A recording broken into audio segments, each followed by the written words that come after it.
You go ahead and you do a little bit of a hip wind. You go ahead and you come ahead towards the ball, land on the front foot, and when you land on the front foot, that becomes a brace.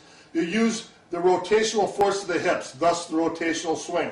The hips rotate open, the stomach muscle tightens, that drives the upper body open, and we take and we pull our hands in the knob of the bat right at the ball. It's a very explosive motion, and there's a lot of power behind it because the hand and the bat is tied directly through the arm, to the upper body, to the hips, to the strongest part of the body.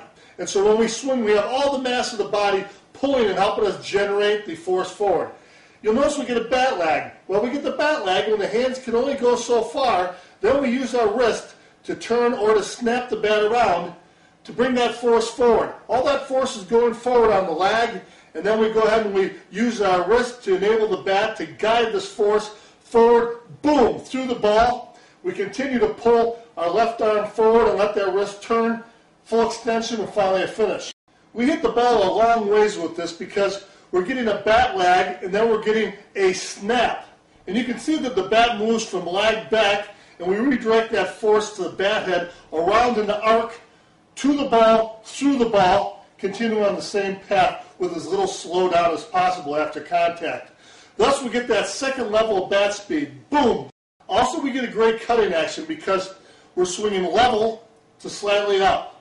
And because we're doing that, most ASA pitches come down about like this. U-triple say a little bit flatter. And because we have a sharper angle of the swing than the pitch, we're going to blast through and cut the bottom half of that, getting a good underspin and getting good carry. So when you combine the maximum bat speed because of the snap, and we have the mass of the hips behind the swing the entire way as we pull and snap through the ball and continue on the same path. So we have that huge amount of power of our hips driving through the upper body, the lead shoulder, finally into the bat head. So the bat will slow down the least amount possible.